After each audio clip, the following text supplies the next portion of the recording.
Assalamualaikum warahmatullahi wabarakatuh. Jamaah hitur yang dirahmati Allah Subhanahu wa taala.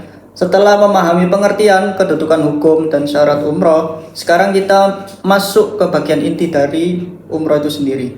Pada video kali ini kita akan membahas rukun umroh, wajib umroh, serta makna spiritual di balik rangkaian ibadahnya agar jamaah tidak hanya tahu tata caranya, tetapi juga memahami hikmah di baliknya. Jamaah hitur, sekarang kita masuk ke bagian rukun umroh. Rukun adalah bagian inti dari ibadah umroh. Jika rukun tidak dilakukan, maka ibadah umroh bisa dianggap tidak sah dan tidak bisa diganti dengan denda. Rukun umroh ada 5. Yang pertama adalah ihram. Ihram adalah niat masuk ke dalam ibadah umroh.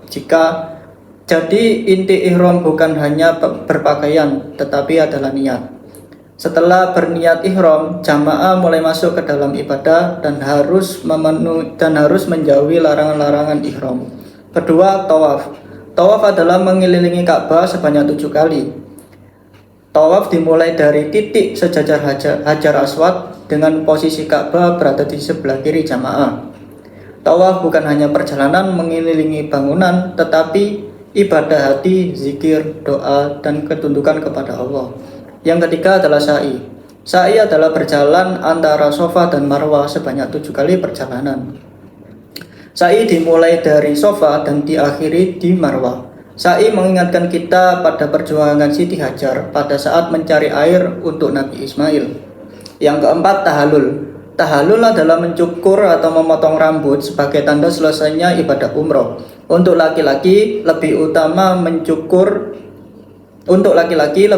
mencukur habis rambut atau memendekkannya, sedangkan untuk perempuan cukup memotong sedikit ujung rambut. Yang kelima, tertib. Tertib adalah bagian rangkaian umroh yang dilakukan sesuai urutan.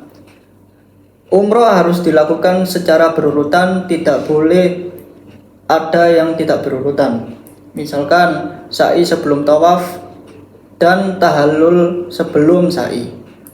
Urutan sederhananya adalah ihram, tawaf, sa'i, dan tahallul. Yang selanjutnya adalah wajib umroh. Selain rukun, ada juga wajib umroh. Wajib umroh adalah amalan yang harus dilakukan dalam pelaksanaan umroh. Yang pertama adalah ihram dari mikot. Mikot adalah batas tempat jamaah memulai berniat ihram. Jamaah tidak boleh melewati mikot tanpa berniat ihram jika memang akan melaksanakan umroh. Mikot berbeda-beda tergantung arah kedatangan jemaah. Karena itu jemaah perlu mengikuti arahan pembimbing dan tour leader. Jika jemaah dari Madinah menuju Mekah, biasanya mikot akan dilaksanakan di Bir Ali atau Zulhulaifah.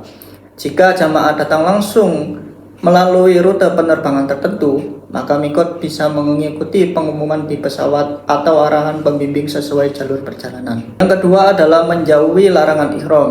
Setelah berniat ihram, jamaah harus menjaga diri dari larangan ihram sampai menyelesaikan tahallul. Contoh larangan ihram antara lain memakai wewangian setelah niat ihram, memotong kuku, mencukur atau mencabut rambut. Bagi laki-laki, memakai pakaian berjahit yang membentuk anggota badan. Bagi laki-laki, menutup kepala. Bagi wanita, memakai cadar dan sarung tangan menurut ketentuan umum manasik. Berburu, hubungan suami istri, berkata kotor, bertengkar, dan berbuat maksiat. Jadi larangan ihram bukan hanya soal pakaian dan fisik, tetapi juga menjaga lisan, emosi, dan perilaku. Makna spiritual umroh.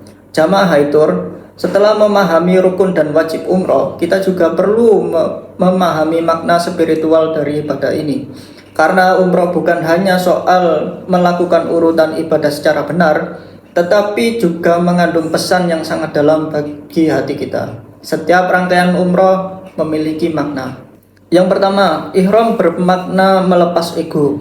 Saat memakai ihram, jamaah meninggalkan pakaian kebanggaan, status sosial, jabatan, maupun identitas duniawi. Semua jamaah terlihat sederhana di hadapan Allah. Ihram mengajarkan bahwa yang membedakan manusia di hadapan Allah bukan harta, jabatan, maupun status sosial, tetapi ketakwaan. Kedua, tawaf. Tawaf bermakna menjadikan Allah sebagai pusat hidup. Dalam tawaf, jamaah mengelilingi Ka'bah. Secara makna, ini mengingatkan bahwa hidup seorang muslim harus berputar di sekitar ketaatan kepada Allah. Ketiga, sa'i. Sa'i bermakna ikhtiar dan tawakal. Sa'i mengingatkan kita pada perjuangan Siti Hajar pada saat beliau mencari air untuk Nabi Ismail. Beliau berikhtiar dengan sungguh-sungguh, tetapi hasil akhir datang dari pertolongan Allah. Sa'i mengajarkan bahwa manusia harus berusaha, tetapi hati tetap bergantung pada Allah. Keempat, tahallul. Tahallul bermakna awal perubahan. Tahallul adalah tanda selesainya umroh. Namun secara makna, tahallul juga bisa menjadi simbol awal kehidupan baru. Jamaah berharap setelah umroh, dosa diampuni, hati dibersihkan, dan menjadi pribadi yang lebih baik. Jamaah Haitur, dari materi ini kita bisa belajar bahwa rukun umroh adalah bagian inti untuk menentukan sah atau tidaknya ibadah umroh tersebut. Namun, lebih dari itu, setiap rangkaian umroh memiliki makna yang berarti. Insya Allah pada video selanjutnya kita akan membahas tujuan utama umroh dan perbedaannya dengan haji. Sampai bertemu di video berikutnya. Wassalamualaikum warahmatullahi wabarakatuh.